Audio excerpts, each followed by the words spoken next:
monsieur, bonsoir et bienvenue sur ITV dans cette édition spéciale largement et exclusivement consacrée à ce qui se passe aujourd'hui, mardi 18 août 2020. Tant va la cruche à l'eau, elle finit toujours par se casser. Le Mali se trouve dans un cul-de-sac touché par une grave forme de malédiction. C'est un pays totalement embolisé sans tomber dans l'excès, donc un pays qui ne l'est peut-être plus que de nom. Le grand voisin en termes de contenance superficielle, plus d'1 million de mètres carrés, est traversé par une succession de crises, les unes plus gravissimes que les autres. Des soldats en colère viennent donc de porter l'estocade en coupant la tête au régime d'Ibrahim Boubacar Keïta. Et avant eux, c'est l'imam Diko qui constituait la principale menace, donc, avec des démonstrations de force qu'il orchestrait avec le mouvement du 5 juin tous les vendredis d'après prière. Cette grave crise donc socio-politique s'est ajoutée aux conflits intracommunautaires, aux irrédentismes, ainsi qu'à un cancer qu'on appelle le terrorisme, avec des groupes armés qui pullulent et qui contrôlent des no man's land que l'État central avait fini d'abandonner. La nature a horreur du vide, nous avait enseigné depuis des temps immémoriaux par le philosophe Aristote. Donc Ibeka, pour nous résumer, n'a rien su faire de toutes ces années au pouvoir. Aujourd'hui, nous allons débriefer ce qui se passe au Mali avec nos deux invités. Le premier est déjà en place. Il s'agit de Abdoulatif Aïdara, docteur, donc, qui est le directeur du centre de stratégie. Il va développer tout à l'heure. Il y aura également avec nous le docteur Bakary Samb.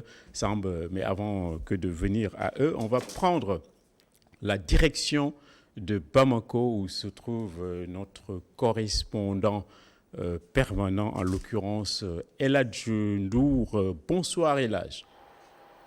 Oui, bonsoir mon frère. Merci beaucoup. On va vous retrouver pour vous demander et vous poser la question, à savoir quelles sont les toutes dernières informations qui nous proviennent de Bamako, parce qu'il est prévu une prise de parole des soldats qui se sont emparés du pouvoir à Bamako. Quelles sont les nouvelles les plus fraîches là-bas? Voilà, vous savez, depuis ce matin, nous avons assisté à beaucoup d'événements.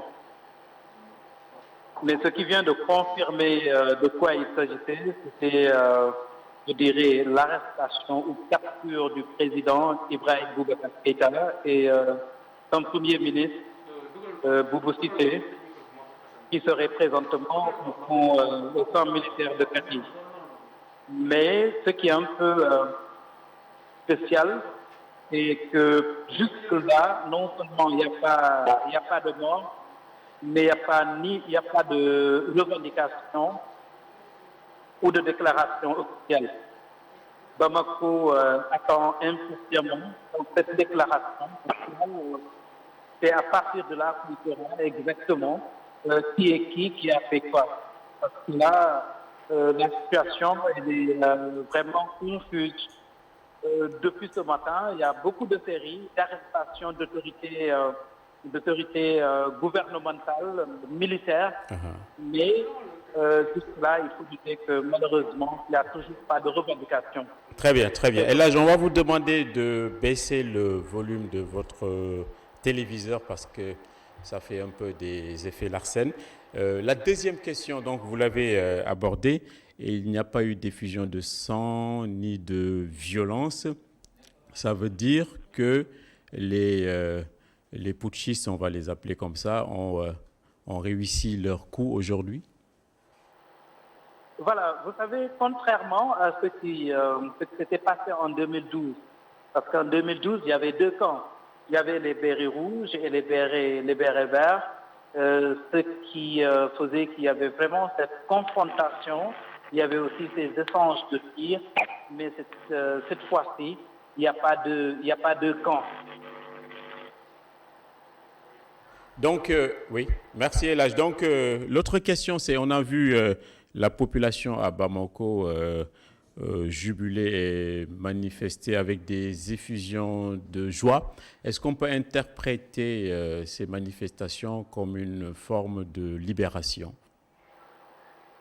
Voilà, mais vous savez, elle n'est pas du tout unanime, ces manifestations, parce qu'il y a d'autres qui, quand même, se désolent de la situation, qui trouvent que le moment n'est vraiment pas à un coup d'État, vu la situation politique du pays. Par contre, de l'autre côté, là, on a même vu, quand les militaires étaient de passage au boulevard de l'Indépendance, il y avait toujours des manifestants du mouvement M5 RFP qui, pour eux, voient que vraiment ils ont réussi leur mission, qui voient vraiment la fin de cette récréation, qui voient vraiment que maintenant c'est un nouveau Mali qui se crée, qui voient que c'est un nouveau Mali qui est en train de se recréer. Voilà pourquoi je dis que ces appréciations ne font pas l'unanimité. D'autres sont avec le président Ibrahim Boubacar Keïta. Par contre, il y a d'autres aussi qui trouvent que vraiment c'est le moment pour mettre fin à ce règne, pour mettre fin à ce laxisme, pour mettre fin à ce népotisme. C'est un peu ça leur appréciation du gouvernement. Donc, ils ne peuvent faire autre que se réjouir de la situation actuelle. Voilà, très bien. Donc, une dernière question avant de vous libérer et de vous reprendre peut-être au courant de cette émission. La question qui nous interpelle, c'est qui sont donc ces militaires qui ont déposé IBK? Qui sont-ils? Voilà. Là, je dirais les militaires, mais parmi lesquels nous avons l'icône et le colonel Diao. Il y a aussi le général Serge Antamadi Dambélé. On aurait aussi cité Mamala Lenta. Et là, on trouve qu'il serait à l'origine de ces mutineries. D'accord, donc ils vont s'exprimer tout à l'heure, c'est ce qui est prévu. Pourquoi ça tarde, selon vous?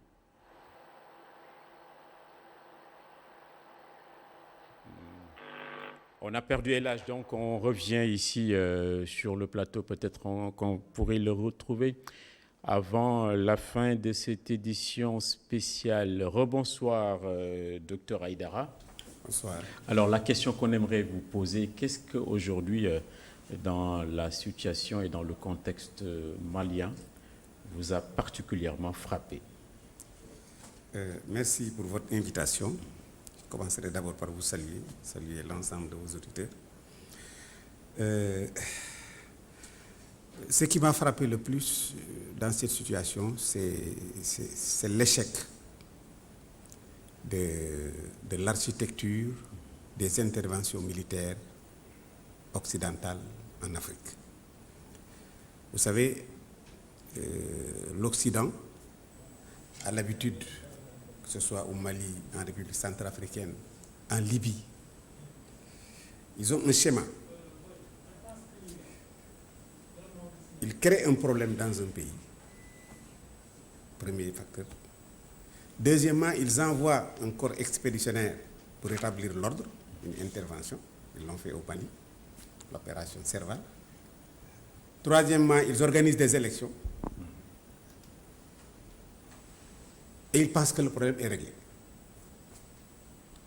C'est un échec. Parce que vous n'êtes pas sans savoir que IBK, c'est le produit de Serval. C'était l'opération Serval. C'était quand les djihadistes voulaient marcher sur Bamako, ils ont pris tout le nord, y compris Tombouctou. la France a envoyé un corps expéditionnaire qui avait pour mission d'arrêter d'abord la progression des djihadistes, premièrement, et deuxièmement, de reconquérir les villes qui sont prises par les djihadistes. Et c'est par ce processus-là que M. Ibeka a pris le pouvoir. Donc, moi, ce qui me désole le plus, c'est que c'est un schéma qui est utilisé par l'Occident de manière assez têtue. Et ils n'ont jamais tiré les leçons de cette échec. C'est-à-dire, le schéma est clair. On crée des troubles dans un pays, on envoie un corps expéditionnaire pour faire le calme.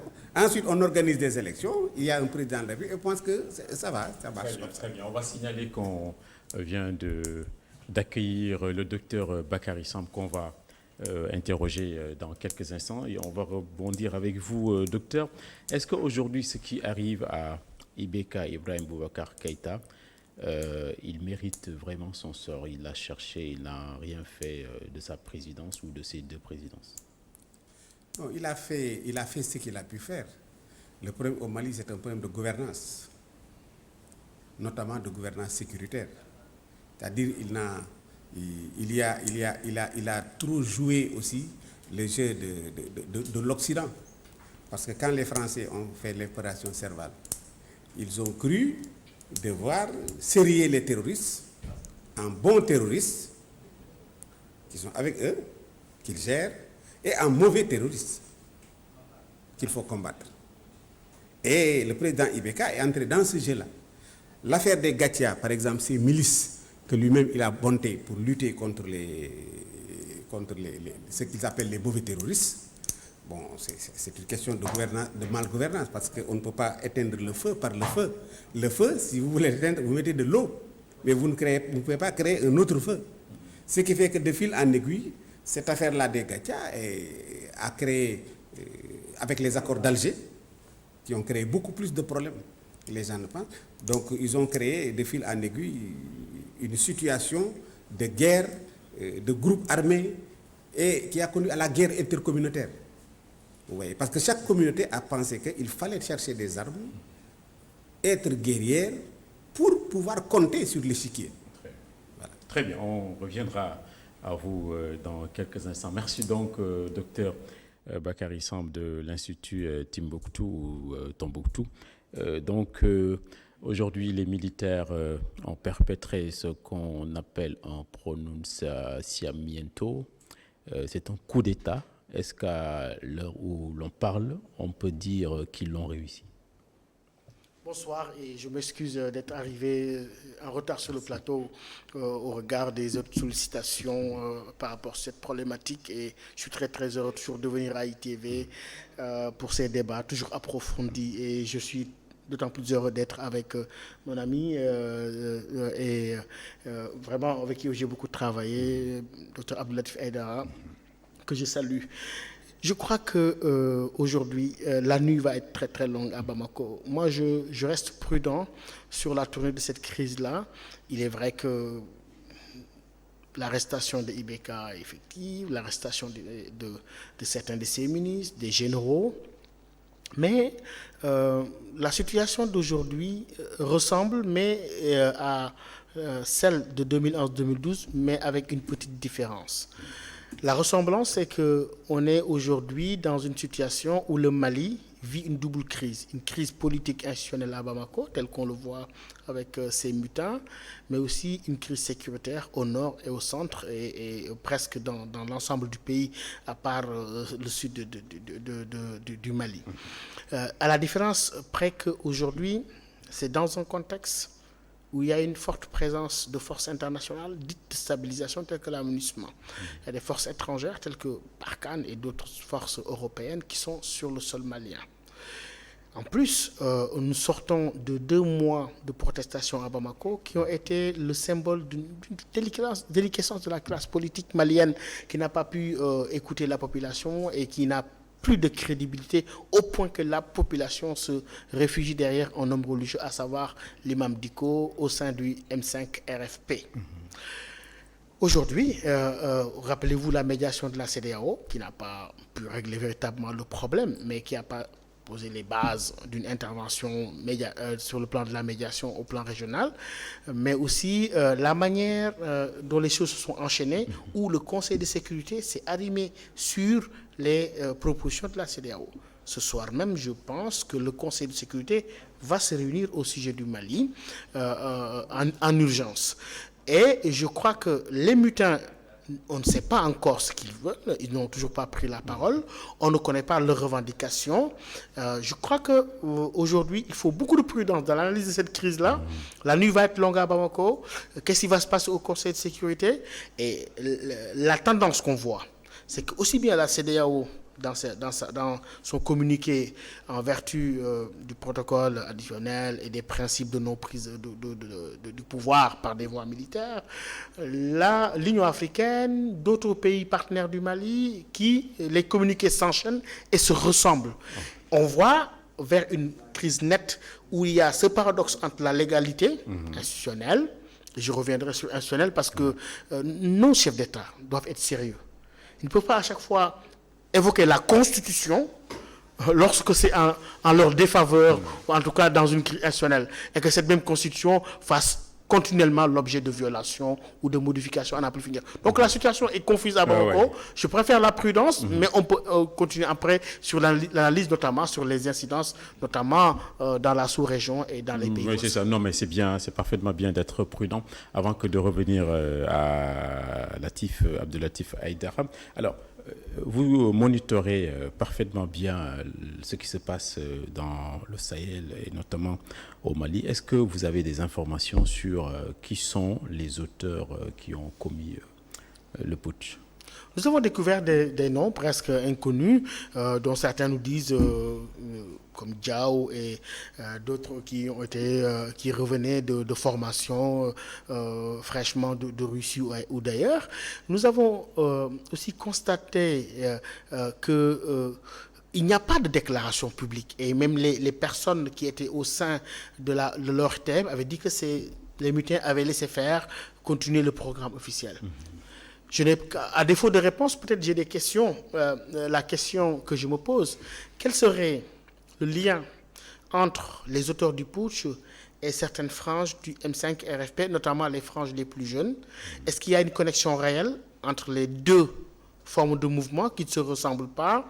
Est-ce qu'il y a aussi, quelles seraient les revendications? Quelle est la nature du rapport que la junte, ou en tout cas la future junte, ou les gens qui constituent cette junte-là, ont par rapport à la contestation de manière générale? Ça, c'est des questions qui restent entières et qui pourront être élucidées au cours de la nuit là, qui va se passer à Bamako et les jours suivants, pour qu'on sache véritablement quels sont les tenants et les aboutissants. Très bien, très bien. Et quand on ouvre bien les yeux, on voit parfaitement qu'il n'y a pas eu d'effusion de sang, il n'y a pas eu de violence, et il n'y a même pas un cheveu d'une personne qui a été touchée. Comment on peut expliquer cela, M. Haïdara? Enfin, je salue mon frère Rami Bakary. Ouais. Effectivement, nous avons beaucoup travaillé sur ce sujet. On s'est rencontré beaucoup sur le plan international, dans des conférences sur le sujet. Et moi, je pense qu'il y a une convergence de facteurs qui ont fait qu'aujourd'hui, la situation est, malgré le coup d'État, la situation est calme. Parce qu'il y a un ciment. Le ciment qui lie les éléments politiques très avancés, c'est-à-dire c'est les M5 MFP, comme dit. Ils ont comme point commun la volonté de faire partir Ibeka. C'est ça le ciment.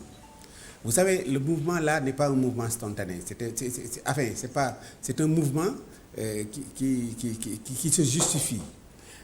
Avant-hier, il y a eu une réunion de l'état-major général des armées, convoquée, je pense, par le ministre de la Défense. Et un certain nombre de décisions ont été prises concernant surtout l'avancement de grade à grade, le temps qu'il faut mettre dans un grade pour avancer. Parce qu'on a pensé qu'il y avait un problème de commandement, parce qu'il y avait le nombre d'officiers et de généraux, officiers généraux et de sous-officiers et de colonels était disproportionné. Donc il fallait prendre des mesures pour retarder certains avancements. Je pense que ça n'a pas plu aux militaires. Et c'est pourquoi maintenant il n'y a pas de camp de résistance, parce que justement ce problème-là d'avancement a constitué un ciment, a constitué un motif de soulèvement pour les militaires. Et c'est cette affaire-là qui a mis le feu aux poudres, en tout cas pour ce qui est de l'armée. Bon, nonobstant maintenant cette situation délétère, les 2 mois de revendication, avec l'imam Dicko accompagné de ses acolytes politiques, parce que le mouvement, effectivement, c'est l'imam Dicko.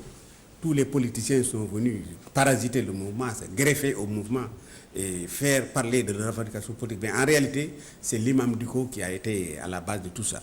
Donc moi, je pense qu'il y a eu un concours de circonstances qui a fait qu'il y a un ciment consolidant qui a surgi et qui a fait que les 2 mouvements, qui sont des mouvements vraiment très différents, chaque mouvement ayant sa motivation.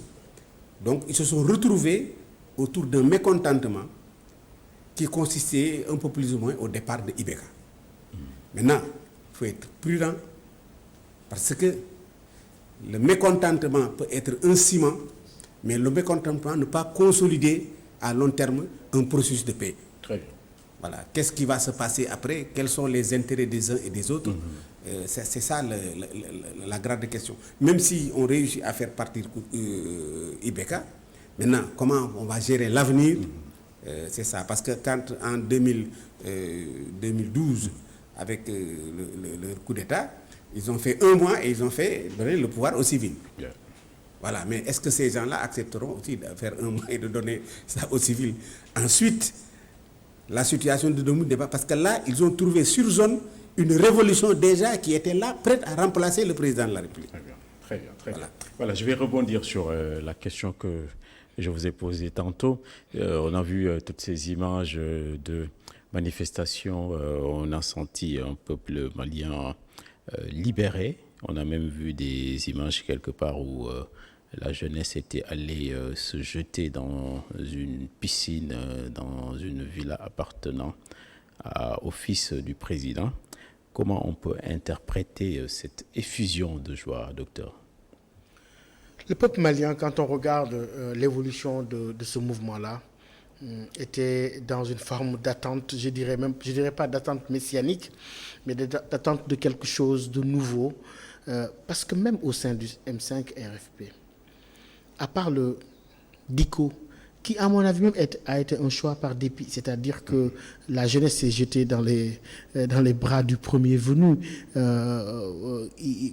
même si c'est un religieux, il y a une demande de renouveau, de nouveauté, alors que paradoxalement, ceux qui incarnaient ce mouvement-là, ce sont des bêtes politiques qui étaient là depuis l'ADEMA.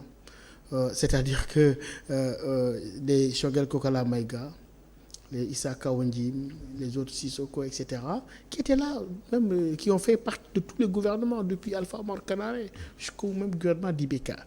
Donc je pense que la classe politique malienne était arrivée à un certain niveau d'usure. Une usure du pouvoir, une usure de la classe politique. L'autre chose,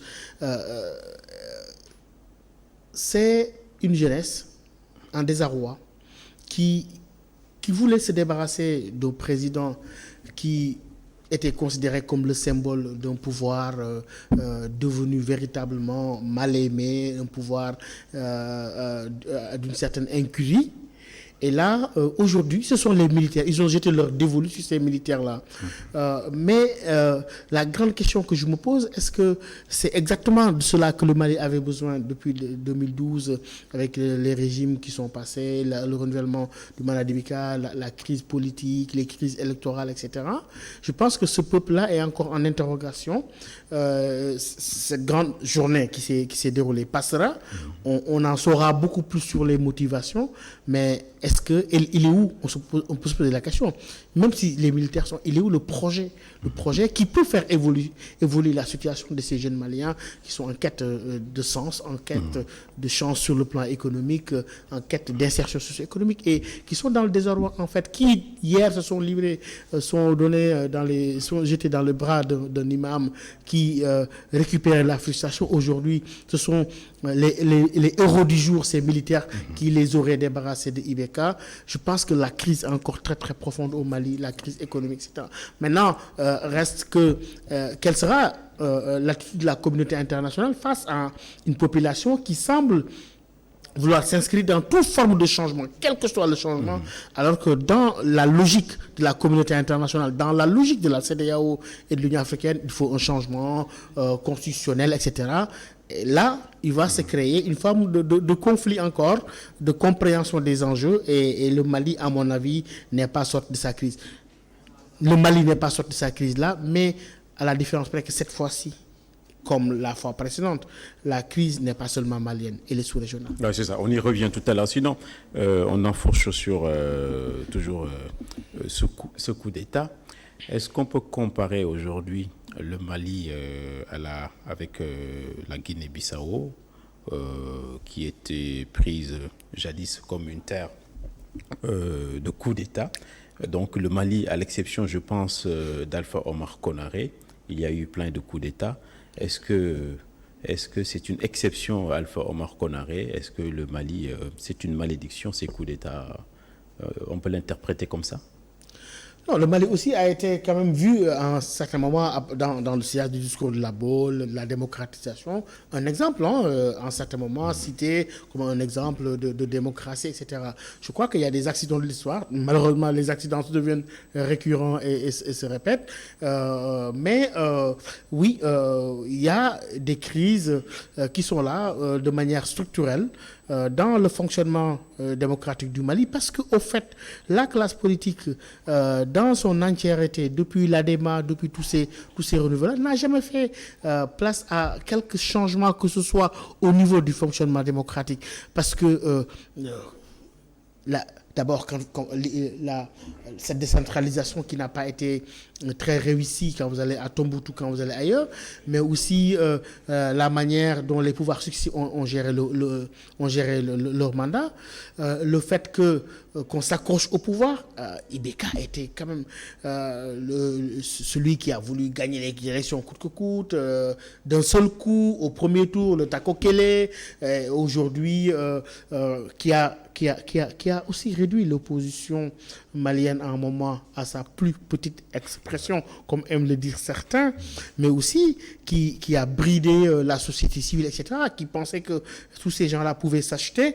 À un moment, cela peut continuer à un moment, mais in fine, on se retrouve face à quoi? À la rue. Ouais. Et quand on se retrouve face à la rue, il y a moins d'interlocuteurs, ou bien quelqu'un qui ramasse la contestation comme Diko, ou bien des militaires qui arrivent aujourd'hui. C'est ça, donc la rue qui a été préemptée par le mouvement M5 et l'imam Diko. Alors, docteur Aïdara, qu'est-ce que vous pensez aujourd'hui de l'imam Diko? Est-ce que même le mouvement duquel il est à la tête donc a un avenir? Est-ce que le nouveau contexte peut l'arranger en fait? Je pense que le grand problème, on ne fait qu'une translation. C'est comme si vous changez les chaînes d'un prisonnier d'un pied à l'autre. Le grand problème de Diko va ressurgir encore. Vous savez, Diko, c'est un peul. Diko, quelle que soit sa popularité, ne peut pas être président au Mali. Au Mali, il y a une réalité socio-culturelle qui est là, qui font que il y a des gens qui peuvent accéder au pouvoir, il y a d'autres qui ne peuvent pas accéder au pouvoir. Un peul ne peut pas diriger le Mali, ce n'est pas possible. Il y a moins de peuls au Mali qu'au Sénégal. Ce sont 2 millions 500 et quelques. Ça, c'est le premier handicap. Diko fait partie des gens qui ont fabriqué IBK. Non seulement il l'a fabriqué, mais il agissait directement sur les décisions de IBK. Diko a fait enlever un premier ministre pour le remplacer par un autre premier ministre. alors que c'est un marabout. Mais le président de la République a accepté de jouer le jeu, justement, du marabout. Pourquoi? Parce qu'il avait une certaine popularité. Il savait drainer les foules. L'opposition politique, comprenant que Dicko ne peut pas être président, est venue se greffer au mouvement. Mais le véritable problème de Dicko, c'est le problème Peul. Vous savez, au Mali, Niger, Burkina, il y a un problème Peul. Donc, les gens qu'on appelle aujourd'hui les terroristes dans cette zone-là, ce n'est pas des terroristes, c'est des Peul. Et moi, je fais toujours la différence entre la radicalisation islamique en tant que mouvement terroriste et l'islamisation des radicalités sociétales, qui sont des problèmes sociaux, effectivement, qu'on peut régler de manière sociale. C'est-à-dire, dans cette zone, dans ce triangle-là, Mali, Burkina, Niger, il y a une réalité Peul. Amadou Koufa, avant qu'il n'entre dans ces mouvements séparatistes, il faisait des émissions à la télévision pour dénoncer la hiérarchie sociale qui relègue les Peuls à l'arrière-plan, au banc de la société, où ils sont considérés comme des bandits, des destructeurs de récoltes. Ça, c'est un problème social. Et le problème de Dicko, je l'ai dit à quelqu'un qui a été dans la mission de la CEDEAO, je lui ai dit que vous ne comprenez pas le discours de Dicko. Quand Dicko vous dit que le problème du Mali doit se régler de manière globale et sans exclusive, vous n'avez pas compris ce qu'il dit. Il va vous dire que ce problème-là ne se réglera pas sans les terroristes, ces peuples-là que vous considérez comme des terroristes. C'est ça, ouais. Très bien. Voilà. Donc, je pense qu'il va se heurter à ce même problème-là si jamais les militaires doivent rester au pouvoir. D'accord. Donc, il faudra préciser que quand on cite une ethnie ou une catégorie, ce n'est pas pour stigmatiser. Il faut le préciser. Non, on est dans une analyse politique. Très bien. Une analyse scientifique. Ouais. C'est ça. Donc, la réalité est que ceux qu'on considère comme des terroristes, actuellement, que ce soit au Burkina, au Mali, dans le triangle-là, c'est des Peuls. Très bien. Donc, ça pose des problèmes d'ethno-différentialisme, des problèmes, des conflits intracommunautaires. Est-ce que vous pouvez nous analyser quel est l'enjeu sur le plan communautariste au Mali? Qu'est-ce qui se passe? D'abord sur Dicko, parce que Dicko n'est pas un phénomène nouveau. La première fois que j'ai rencontré Dicko, c'était en 2009, lors des contestations contre le vote d'un code de la famille qui a été voté à l'unanimité à l'Assemblée nationale, mais qui n'a pas pu être promulgué parce que Dicko avait fait pression.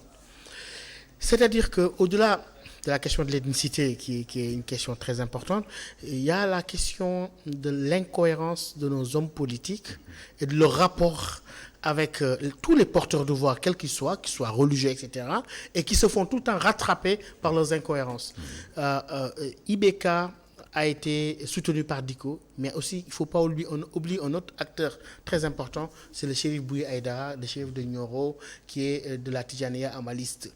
Ce shérif aussi compte beaucoup. D'ailleurs, Dicko était allé lui rendre visite avant-hier, et il y a eu même un accident de son convoi. Mais je crois que on ne peut pas seulement aussi limiter la question de la contestation du centre à une question ethnique. Au début, ce qu'on appelle aujourd'hui le Front de libération du Massina, c'était le résultat d'une malgouvernance sécuritaire ou d'un problème de gouvernance sécuritaire. Lorsque ces éleveurs se trouvaient à un moment où confrontés à un vol de bétail, il y en a certains qui sont allés apprendre à manier les armes chez AQMI. À un moment, il y a eu une erreur d'appréciation en créant des milices pour contrecarrer certains mouvements en disant que c'était des mouvements terroristes. Il y a eu une stigmatisation. Mais je crois qu'aussi, il ne faut pas oublier ces conflits au centre du Mali, qu'on retrouve un peu partout, qui sont entre les éleveurs et les agriculteurs, au-delà de l'appartenance ethnique, etc. Dicko a été très, très fin là-dessus. Dans son combat, Dicko, en s'adressant aux Maliens à la place de l'indépendance, Dicko parlait en bambara. et même a voulu éluder cela. C'est vrai que parmi les choses qu'il reproche à Soumaïla Boubé-Maïga, ça a été le fait de mettre en place les milices Gandakoy et Ganda Uzo, et le fait que IBK nomme Soumaïla Boubé-Maïga au secrétaire général de la présidence, mais aussi à la primature, ça a été quand même un des problèmes fondamentaux qui ont semé la zizanie entre les deux, bien qu'il y ait d'autres intérêts sous-jacents. On ne saura jamais ce qui s'est passé pour que Diko, d'une part, le shérif de Nioro, qui étaient les soutiens les plus déterminés de IBK lors des élections de 2012-2013, avec la coalition Sebati 2012, avec 200 millions de francs CFA mobilisés, avec 200 mouvements islamiques. Qu'est-ce qui s'est passé pour que pendant cette période, ils étaient des alliés? Qu'est-ce qui s'est passé par la suite pour que aussi bien Diko que le shérif de Nioro se trouve sur l'autre côté contre IBK? Ça, ce sont des grandes questions auxquelles on n'a pas encore répondu. Mais je crois que il est vrai, dans la conception du territoire malien, de l'accession au pouvoir, il y a eu une forme de théorie du Mali utile qui serait le Mali du Sud, et qu'aujourd'hui, véritablement, c'est ce Mali-là qui est resté sous contrôle du pouvoir de Bamako, et que quand vous arrivez au niveau de Douenza, en allant vers Ségou, etc., c'est fini. Toute cette zone-là, aussi bien le centre que le nord, sont dans l'escarcelle des mouvements terroristes. Très bien, oui. Une petite question. Soumaïla Cissé, l'opposant, le chef de l'opposition, victime d'un rapt en pleine campagne électorale, si je ne m'abuse. Est-ce que vous avez de ces nouvelles? Bon, je n'ai pas personnellement de nouvelles de Soumaïla Cissé, mais il y a quand même des paradoxes qui sont là et qui sont à interroger. La première chose, c'est qu'il a été capturé, ou en tout cas retenu, dans la zone qui constituait l'un de ses fiefs électoraux. Certains disent que dans la stratégie de la déstabilisation du centre, il y a la stratégie de déstabilisation des foyers électoraux qui étaient favorables à Soumaïla. Ça, c'est un. La deuxième chose, c'est qu'aujourd'hui, comment une démocratie fonctionnait au moment où la deuxième personnalité politique, à l'occurrence Soumaïla, est entre les mains de ses ravisseurs. Diko va continuer, je pense, à peser à un moment ou l'autre sur l'avenir du Mali. Ça dépendra de la manière dont cette mutinerie va être gérée et quels seront ses lendemains. À mon avis, ces lendemains seraient éphémères au regard de la détermination de la communauté internationale qui ne voudra pas être contredit par une gestion du pouvoir par des militaires qui sont arrivés par les armes. Mais aussi, Diko avait en main deux armes redoutables. Un, c'était sa capacité de mobilisation dans un contexte où les politiciens au sein du M5 ne pesaient pas grand-chose, mais aussi sa légitimité et son influence auprès des groupes terroristes. N'oublions pas que dans le récent appel lancé à Amadou Koufa, il appelait mon frère. On connaît ses relations avec Iyad Agali. Aussi, on connaît son rôle déterminant qu'il a joué pendant la crise humanitaire, en pleine crise malienne. Diko a dû intervenir pour que les convois humanitaires puissent circuler jusqu'à Tombouctou. Donc voilà un personnage incontournable. Est-ce qu'il le restera? Quels seront ses rapports avec la junte, si la junte devrait continuer à gouverner le Mali? Ce qui m'étonnerait beaucoup au regard de la tournure de cette affaire-là à partir de ce soir. Donc le Mali est à surveiller, mais aussi les pays voisins. Voilà, donc avant d'ouvrir la deuxième partie et d'élargir un peu notre champ de visibilité et de cris de lecture en parlant de perspectives et en termes sous-régional et même local au Mali. Et donc, on va vous poser la même question, docteur Aïdara. Est-ce que vous avez des nouvelles de Soumaïla Cissé? Est-ce que vous pensez qu'il est toujours en vie? Enfin, il est toujours en vie, je pense que oui. Sinon, ce serait trop grave. Maintenant, là où on l'a mis, ceux qui l'ont pris, c'est un secret que les gens gardent jalousement. Et ce sera très difficile de réfléchir à leur place parce que vraiment ils ont hermétiquement verrouillé l'information à ce niveau. Très bien. Donc le docteur semble le disait tout à l'heure, il y a eu aujourd'hui mardi une réunion au Conseil de sécurité en urgence sûrement et une délégation de la CEDEAO conduite par le président Macky Sall, le président Ouattara et le Ghanéen Addo cette délégation se rendra à Bamako, si je ne m'abuse, jeudi.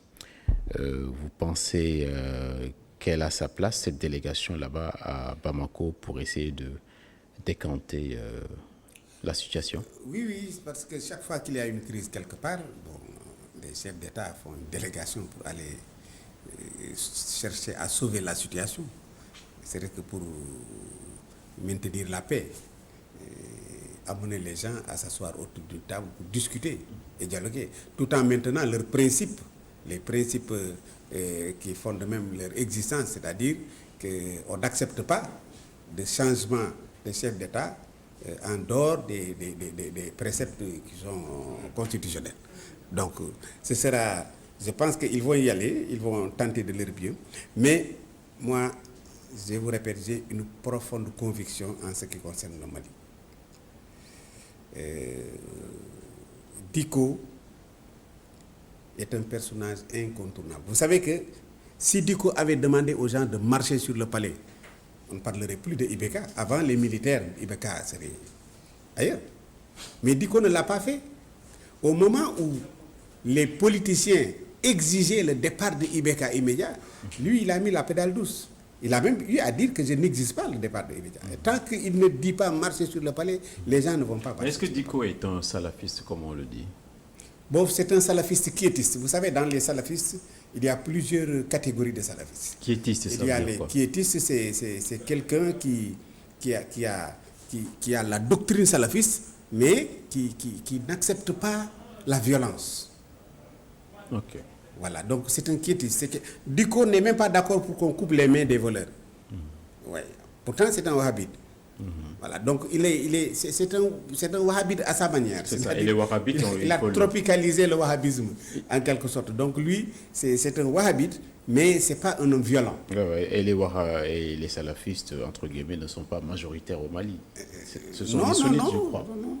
Ils ne sont pas, parmi les musulmans, ils ne sont pas majoritaires, mais ils sont très nombreux. Très bien. Ouais. Donc, docteur Samb, donc, il y a une délégation de la CEDEAO qui va arriver à Bamako. Qu'est-ce qu'elle peut faire sur place? On se souvient de la première délégation de la CEDEAO qui, au plus fort de la crise entre le M5 RFP et le pouvoir de Bamako, était intervenue. Cela n'avait pas produit grand-chose dans l'immédiat, mais les dispositions prises, en tout cas les recommandations, ont pu influencer notamment l'Union africaine, mais aussi le Conseil de sécurité. Mais je pense que c'est utile, bien que pas forcément efficace, mais utile. Je le dis, parfois ça peut être ironique, quel que soit le jugement qu'on peut avoir sur les chefs d'État, en tant que personne qui incarne cette institution aujourd'hui, qui parfois peuvent ne pas être exemplaires, hein. Je crois qu'on doit préserver la crédibilité de cette institution parce qu'elle est nécessaire. Si vous voyez ce qui se passe en Afrique centrale, vous comprendrez bien l'utilité d'une structure comme la CEDEAO. Je le dis parce qu'il y en a qui veulent déjà jeter le bébé avec l'eau du bain, mais je crois que c'est un instrument de médiation utile qu'il faut valoriser, tellement utile que aussi c'est le lieu de lancer un appel aux hommes politiques aussi de mettre en exergue un peu la respectabilité. La respectabilité, elle est nécessaire dans la crédibilité de ces institutions. C'est-à-dire que oui, le jeune Malien qui rejette une médiation de chef d'État parce qu'ayant vu qu'un certain nombre d'entre eux n'avaient pas une conduite exemplaire, en tout cas un exercice du pouvoir qui était exemplaire, c'est ce que je disais exactement sur la Constitution. Aujourd'hui, tout le monde dit, oui, il faut des principes constitutionnels, sauf que parmi ces chefs d'État qui parlent de constitution aujourd'hui, certains ont leur tailleur, d'autres leur cordonnier constitutionnel. Donc il y a un paradoxe aujourd'hui dans le rapport avec la constitution qui peut être gage de stabilité, tel qu'on le voit aujourd'hui. On a besoin de la constitution, mais aussi ces chefs d'État doivent penser de la même manière lorsqu'ils sont dans leur pouvoir, avec tous les pouvoirs qu'ils ont pour agir sur cette constitution. C'est ça, il nous reste à peu près 10 minutes. On sait que le Mali est très grand, c'est une contenance superficielle de plus d'1 million de kilomètres carrés, 20 millions d'habitants avec des frontières avec au moins 7 pays, dont le nôtre. Est-ce que ce qui se passe aujourd'hui là-bas peut ruisseler négativement dans nos différents pays? On ne peut pas parler de la crise malienne sans parler de l'incidence que cette crise a eue nécessairement sur ses voisins. Je donne quelques rappels. Ce qui se passe au Burkina Faso aujourd'hui, qui est devenu un des épicentres du terrorisme, ce n'est que le débordement du front malien à partir du Gourma, à partir des régions aujourd'hui comme la province de Loudalan, comme la région de Soum, etc. Donc l'épicentre malien a pu déborder. Il a déjà débordé sur la Côte d'Ivoire avec les premières incursions qu'on a eues dès 2016, mais aussi il a pu déborder récemment avec des attaques qu'on a eues au nord de la Côte d'Ivoire dans un contexte politique très difficile. Pour dire que aussi la zone des 3 frontières, dès que vous êtes dans la zone de Menaka et que vous acheminez, vous êtes collé à la frontière du Niger, dans la région de Tillabéri. Nous sommes en plein Liptako-Gourma, cette zone des 3 frontières qui concentre l'attention aujourd'hui.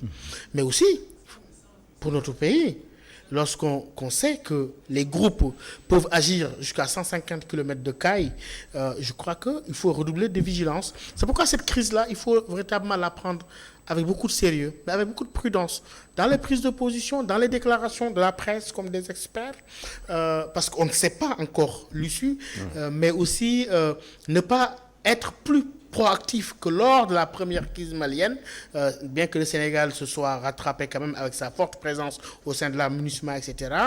On doit avoir beaucoup de prospectives, se projeter sur l'avenir avec un système de veille renforcé, parce que cette crise malienne-là n'est pas forcément une crise purement malienne, c'est une crise qui concerne tous les pays voisins, en prenant en compte le contexte très lourd sur le plan politique en Guinée, en Mauritanie, mais aussi en Côte d'Ivoire. Voilà, là-bas au Mali, ainsi que la zone des 3 frontières que vous mentionnez, le terrorisme s'est métastasé. Aujourd'hui, avec le coup d'État, est-ce que les groupuscules, les groupes terroristes peuvent boire leur petit lait et se dire bon, le pays est encore plus instable, on va pouvoir agir et se promener comme des poissons dans l'eau, comme aurait pu dire Mao Zedong. Est-ce que vous pensez que c'est une bonne nouvelle pour le terrorisme, sans être cynique? Oui, chaque fois qu'il y a une instabilité quelque part, chaque fois qu'il y a des troubles, c'est de l'eau bénie pour le terrorisme. Parce qu'ils en profitent pour mener des actions, ils en profitent pour dérouler un agenda d'expansion, mais aussi un agenda d'infiltration vers les autres pays. Vous savez, le danger qu'il y a au niveau des 3 frontières, c'est-à-dire le danger qu'il y a à l'est du Mali, fait qu'aujourd'hui, s'il y a des troubles, les gens n'iront plus vers le Burkina. Ils n'iront plus vers le Niger, parce qu'il y a des terroristes là-bas. Ils ne peuvent pas aller en Algérie. Ils ne pourront pas aller en Mauritanie. Pourtant, il y a 2200 et quelques kilomètres de frontières avec la Mauritanie, parce que c'est une partie désertique qu'ils ne pourront pas traverser. La seule destination aujourd'hui, en période de crise, c'est vers le Sénégal. Nous avons 419 kilomètres de frontières avec le Mali. L'Est est bouché par le terrorisme. Moi, ma crainte, c'est que s'il y a des troubles, que les gens viennent au Sénégal, parce que c'est la seule voie ouverte. La Mauritanie, depuis 2008, a fermé toute sa frontière avec eux. D'ailleurs, c'est une partie désertique. Un réfugié ne peut pas traverser le désert pour aller en Mauritanie. Mali, Niger, Niamey, tout ça, c'est bouclé par les terroristes. Cette zone des 3 frontières, il n'est pas question pour un terroriste d'aller la traverser pour aller au Burkina Faso. La seule destination, objectivement, c'est les 419 km que nous avons avec le Mali. Donc, il y a des possibilités pour les terroristes, non seulement de dérouler un agenda dans l'agenda même des troupes au Mali, mais aussi un agenda d'infiltration vers justement vers le Sénégal. Déjà qu'à Kédougou, vous n'êtes pas sans savoir qu'il y a des éléments en moto qui avaient attaqué, qui avaient tiré sur les forces du Garci Sahel qui sont positionnées à Kédougou. Voilà, donc ça c'est des prémices, ça montre qu'ils ne sont pas loin. Maintenant, s'il y a des troubles, ils peuvent s'infiltrer parmi les réfugiés et venir s'installer tout bonnement chez nous. Très bien. Avant de terminer, donc la sous-région est très instable globalement. On a vu ce qui se passe aujourd'hui au Mali. Il y a sur le plan politique des tentations de troisième mandat à Ouattara dont on parlait, en Guinée également, ça pourrait se faire. On a vu ce qui se passe en Mauritanie avec les règlements de compte entre anciens chefs d'État et chefs d'État en exercice. Qu'est-ce que cela vous dit, la sous-région? Ça vous inquiète? Ça risque de basculer? Non, je ne le pense pas. Je ne le pense pas. Parce que chaque situation est très personnalisée. Chaque situation a ses propres raisons, ses propres fondements et son évolution propre. Moi, je refuse de faire l'amalgame que, par exemple, ce qui se passe aujourd'hui au Mali, ce n'est pas un troisième mandat. Voilà. Et pourtant, il y a des troubles. Donc, ça dépend. Moi, je ne pense pas. Je ne pense pas qu'on puisse faire la similitude. Moi, ce que je crains plus, c'est l'infiltration terroriste. Très bien. Mais pas les questions politiques. Très bien, très bien. Docteur, avant de terminer, vous avez peur pour ce qui se passe dans la sous-région? Les signaux forts ou faibles, je ne sais pas, sont très inquiétants. Qu'est-ce que cela vous dit? Oui, alors, cela veut dire que ce n'est pas le moment de réveiller d'autres velléités. Et vous savez, ça me rappelle beaucoup ce paradigme d'Abou Walid al-Sahraoui qui, à la suite de l'intervention de Serval, laisse un document très intéressant que nous avons eu le temps d'étudier et qui dit que nous n'avons maintenant qu'à attendre qu'il y ait des zones d'instabilité et on avance vers ces zones-là et que maintenant, de toute façon, on va se greffer sur les conflits intercommunautaires, ça a commencé, mais aussi se greffer sur les instabilités. Donc c'est le moment d'être vigilant au plan politique dans tous les pays et surtout au sein de l'élite politique. La question du troisième mandat peut-être n'est pas la question du Mali, mais on a toujours considéré que ces questions-là, en tout cas, la question du troisième mandat a été toujours une étincelle politique. Et je crois que ce n'est pas le moment de réveiller de vieux démons. Le moment est à la prudence, à une volonté politique de stabiliser les différents pays, mais aussi de s'investir le plus massivement possible dans la résolution de la crise malienne, parce que je le rappelle, ce n'est pas une crise malienne, c'est une crise sous-régionale. Très bien, et on ne va pas terminer sans en parler. Les chancelleries occidentales, on a vu la France, l'Amérique, etc., elles ont réagi en condamnant, mais un peu à demi-mot. Est-ce qu'on peut dire que, parce que la France...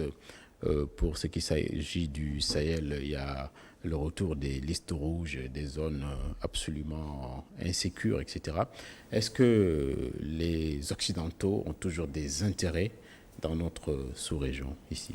Mais justement, c'est la défense de leurs intérêts qui nous a mis dans cette situation. C'est vrai que le problème du Mali existe depuis longtemps, qu'il y a eu des terroristes qui sont venus de l'Algérie pour s'installer au nord Mali.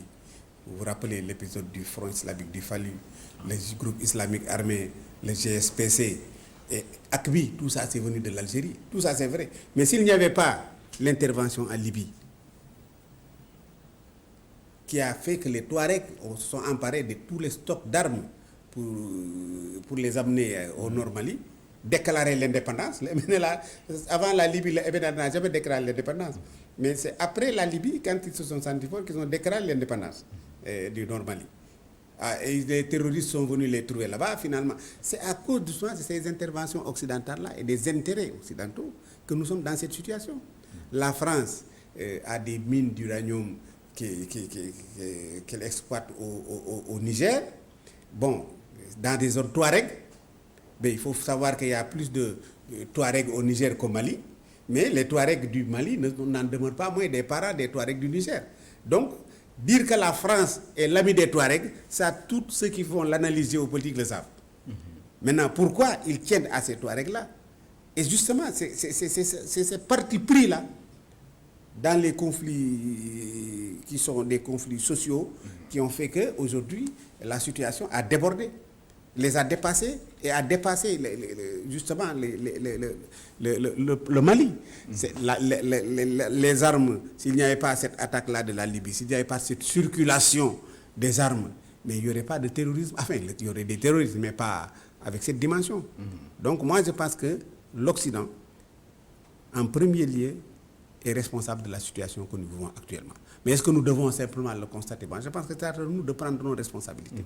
À nos chefs d'État d'être conscients de cette situation, de se départir justement de cet Occident-là pour pouvoir voler de nos propres ailes. Très bien, très bien. Docteur, donc avant de terminer, est-ce qu'on peut se défausser tout le temps sur la responsabilité de l'Occident? Nous aussi, on a une grosse responsabilité, part de responsabilité dans ce qui nous arrive là. Quelle est votre appréciation? Vous savez, oui, on a cité une puissance, la France, qui a toujours considéré, et ça s'est vérifié, cette région, l'Afrique a été toujours l'espace de redéploiement donc de la France à chaque moment où ce pays traverse des crises, après 1870, après la crise libyenne, on l'a vu au Sahel, etc. Ça, c'est classique au regard de la défense de leurs intérêts. Maintenant, je rebondis sur cela, c'est que est-ce qu'on peut éternellement se défausser sur ces pays-là? Je ne le crois pas. Il y a une responsabilité de nos leaderships dans la malgouvernance, dans la corruption, aussi de la communauté internationale sur la déstructuration de nos économies, etc. Mais cette fois-ci, l'Afrique comme zone de redéploiement, mais avec une donne qui a changé. C'est-à-dire que la France n'est plus tout seul ici. Aujourd'hui, il y a plus de 19 stratégies Sahel qui ne sont pas coordonnées. Je peux en citer plein, la Norvège, la Suisse, etc. Et il y a une forme de concurrence, c'est-à-dire que notre zone est devenue le nouveau terrain de jeu, le nouveau grand jeu se déroule sur notre zone et nous sommes passifs en train de regarder. Alors que, comme je l'ai dit très souvent, nous sommes dans un monde où on pourrait s'imposer en jouant, ne serait-ce que jouer dans cette concurrence-là. Hélas, nos chefs d'État n'ont pas compris que nous sommes dans un monde où si vous ne preniez pas les dispositions nécessaires pour être autour de la table, là où ça se passe, malheureusement, vous serez éternellement dans le menu. Merci beaucoup, docteur. Donc, on va terminer cette émission sans pour autant que les militaires n'aient pris la parole. Vous pensez qu'ils sont en train de régler les éléments de langage? Qu'est-ce qu'ils sont en train de faire, d'après vous? Ce serait très, très difficile de savoir ce qu'ils sont en train de faire. Vous en pensez quoi, docteur? Moi, je pense que prudence dans les commentaires, prudence dans la liste, prudence surtout dans les prises de position qui peuvent engager des pays. Voilà, on vous remercie parfaitement pour votre sollicitude. Dans quelques instants, on pourra... Oui, c'est ça, dans quelques instants, voilà, on me fait signe que dans quelques instants, vous pourrez avoir la déclaration venue de Bamako par rapport à tous ces événements spectaculaires qui se jouent. On va remercier donc nos invités, le docteur Abdoulatif Aïdara, d'avoir bien vouloir répondre à notre invitation. Merci beaucoup, Aïdara. Merci bien. Merci beaucoup également, docteur Samb. Il fait nuit, on vous en sait gré. Merci beaucoup. Merci beaucoup. Donc, merci également à notre correspondant depuis le Mali qui est entré en tout début d'émission. On vous remercie. On remercie également la technique avec l'AI et ses équipes Modou qui ont parfaitement réalisé cette édition spéciale. Dans quelques instants, vous pourrez avoir, donc, je vous le rappelle, la déclaration venue de Bamako des militaires qui, semble-t-il, ont pris le pouvoir. Bonsoir.